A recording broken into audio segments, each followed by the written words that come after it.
The life of St. Anthony tells the story of one of the most influential teachers of the early church. Anthony helped shape the development of wilderness monastic thought before it was even a concept. It can be debated that the whole monastic lifestyle can be traced back to this single man.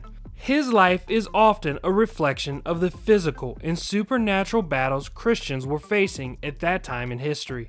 Stay tuned as we look at why Anthony gave up all his possessions, how he became one of the first hermits to set up in the desert, his incredible battles with the devil, and how all that led to him becoming credited as the first desert father.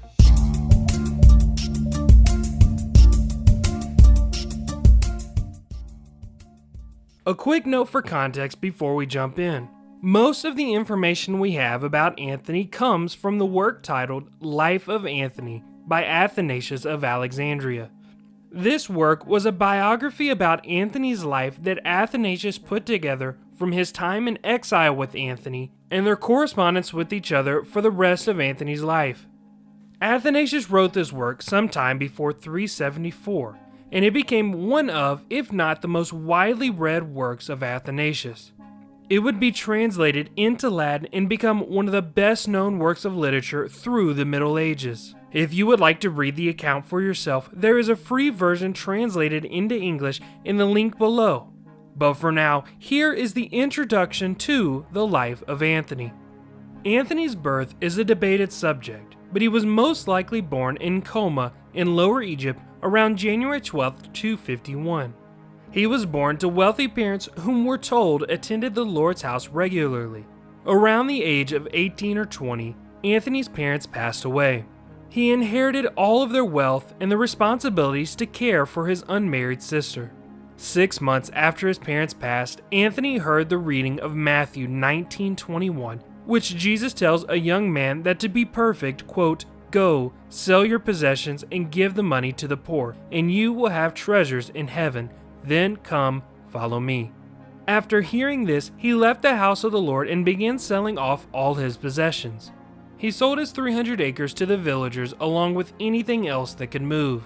He gave the poor all the money he profited, reserving a little for his sister's sake. But this ended up not being enough for Anthony. A short time later, he heard Matthew 6:34, which stated not to be worried about tomorrow. This was his last straw. He gave away even the little that he saved for his sister's sake. He then placed his sister with a group of Christian virgins who welcomed her into their convent.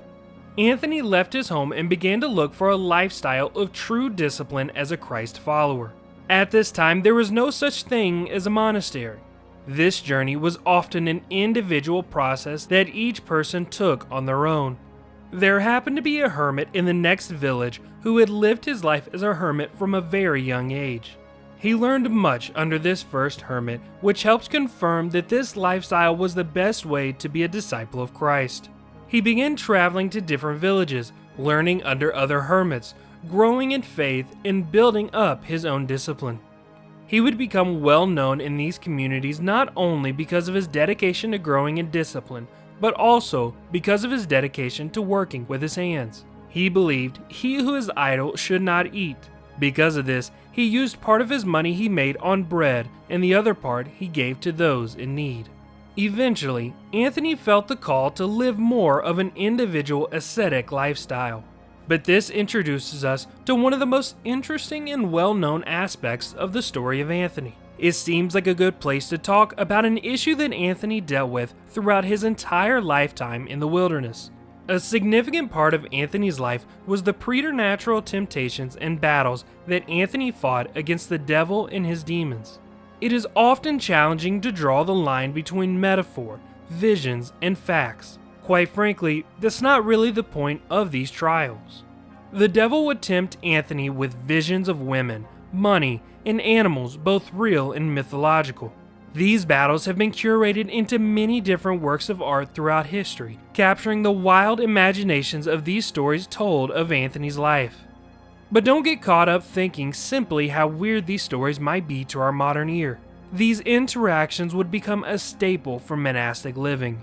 Anthony's battle with the devil would be a significant image for those living in the desert wilderness for centuries to come.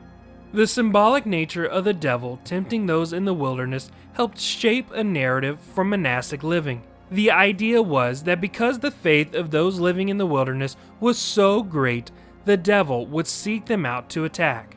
The picture developed the idea that living in the wilderness was the best way to follow Christ fully and at a deeper level than those worried about the city's day-to-day life. Therefore, you begin to see Christians in the wilderness go through a wide variety of battles and reflect on the strength that comes with it to defeat the temptations. But for Anthony, although he endured a lot of harm from these evil tormentors, he admonished them repeatedly that they do not have the true strength to take the life of those calling on the name of Christ. He encouraged his followers not to be afraid of these temptations and to remember that there was no lasting harm that the demons could do. But this is a large topic of discussion, and although I would love to talk more about it, for the sake of the context of this video, we will continue back to Anthony.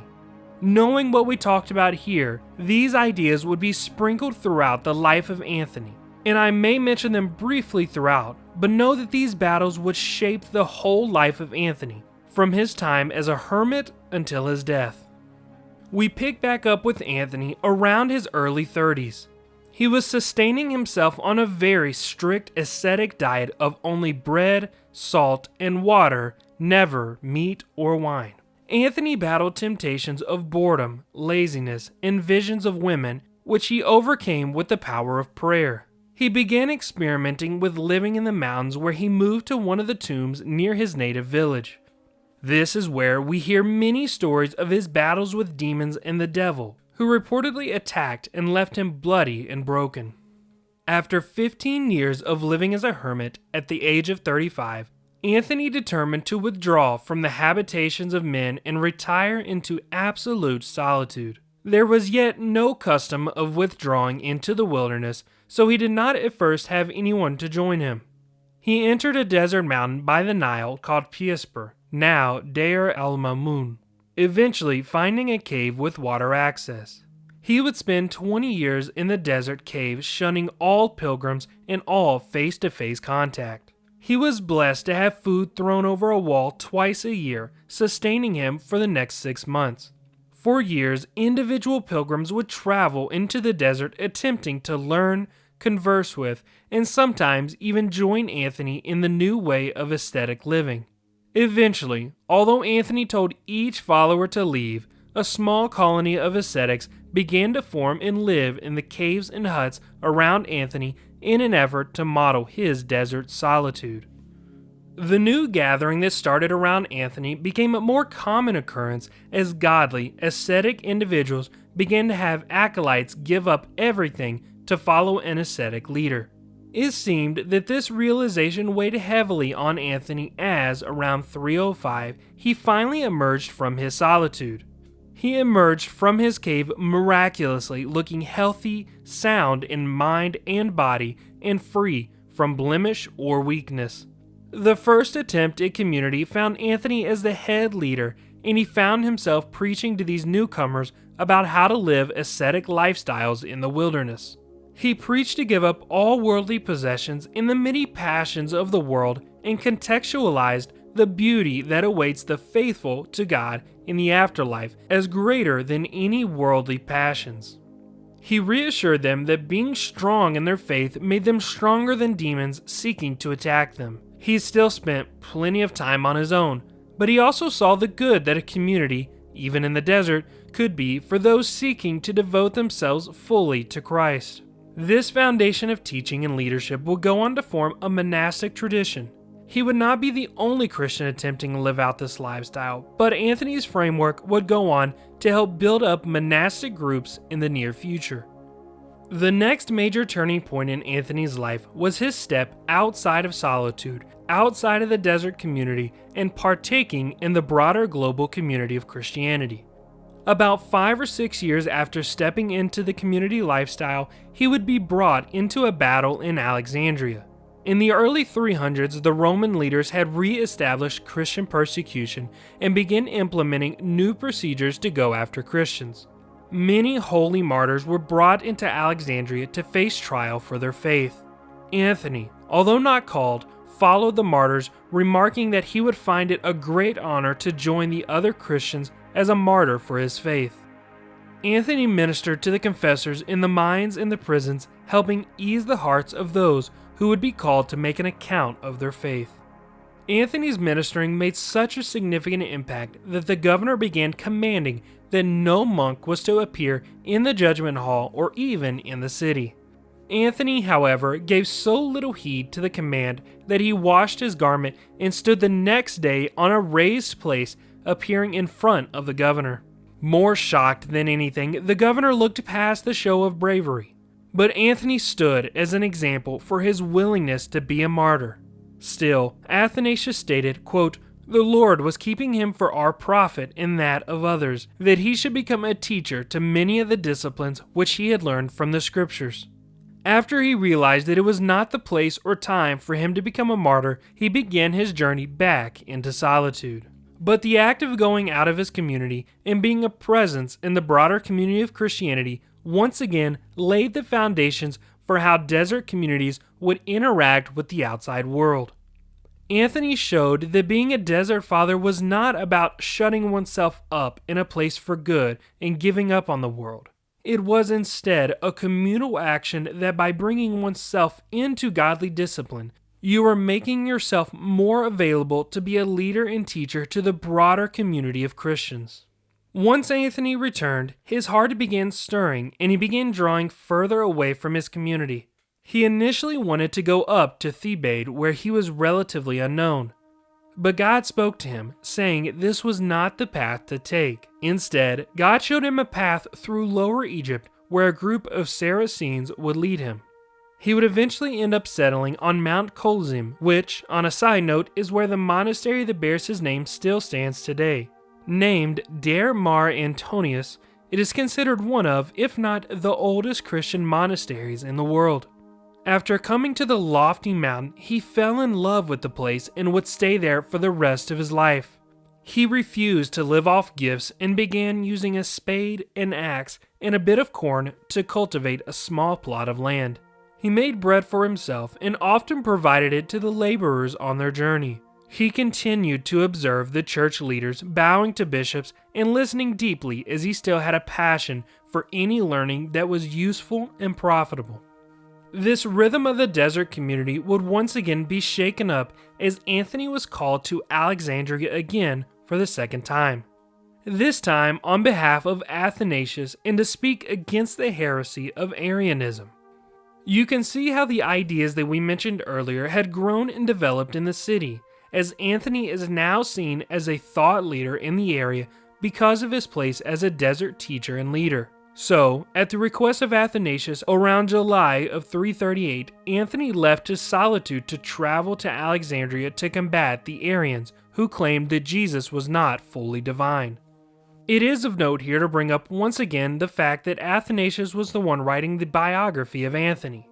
Athanasius is known as the first defender against Arianism and spent much of his time as a bishop outlawing and preaching against Arius and his teachings. But in reality, the connection ends there, and I think it is a foolish move to act as if Athanasius is simply speaking through Anthony, as some have suggested. On the contrary, Athanasius was fair in his depiction of Anthony, even when some of his beliefs went against Athanasius' teachings on a subject. Instead, it is much more likely that Athanasius and Anthony had a relationship because their theological beliefs were very similar to each other. Regardless, Anthony took a stand on the full divinity of Jesus Christ in opposition to the Arians. To summarize a long battle, the Arians believed that there was a time when Jesus was not. Anthony preached in counter to this that Jesus possessed full divinity as well as full humanity. Because of this commitment, he swung the minds of many in Alexandria by using his authority as a desert leader. But once again, his time in the city would not last long. He did not spend much time in the community, just enough to voice his concerns and show his support for Athanasius. When he finished in Alexandria, he once again returned to his desert community shortly after. He approached his flock and let them know that at age 105, he knew his time was coming close. The group wanted him to stay with them, but he did not like the tradition of wrapping the body with linen cloths, keeping it for display, and not burying the body. He wanted to be buried underground like Jesus and the many saints before him had. After talking with his group, he returned back into the inner mountains. A few months later, he fell sick and once again preached, reminding his followers that demons are not strong, not to deal with the schismatics, not to take his body into Egypt, and to bury and hide it away. So, surrounded by his two closest followers, he passed away, and his body was wrapped and was buried right away, fulfilling his final wish. Now, this is normally where I would end the story and turn to focus on the legacy of Anthony to modern times. But as nice as it would be to end right here, it is not actually the end of the story. Contrary to his literal dying wishes, he was dug up not too long afterward and was put on display in Alexandria for years. But it wouldn't just end there. His body was sent to Constantinople where it was displayed. And then, in the 11th century, the Byzantine emperor gave his remains to the French Count Jocelyn. He started building a church to house the remains, although he would not finish before his passing. The church was dedicated to Anthony, known as Saint Antoine et Abbé, which was erected in 1297 and became a center of veneration and pilgrimage. Now I will let you mull over the actual resting place of Anthony's body, and if this was a good way to honor the life and wishes of a saint. But for now, that is the end of Anthony's life, for real this time. Anthony is often referred to as the father of monks or the father of monasticism. The community that he built in the desert would kick off an entire movement of wilderness monastic orders. But Anthony's life was really just a radical response to live his life fully in service to the worship of God. He did not let his vast possessions or his brutal battles with the devil come between his faith. Instead, he spent his entire life seeking a deeper relationship, and even when he wanted to give up his life as a martyr, he followed God's command and became one of the early church's most influential teachers and leaders.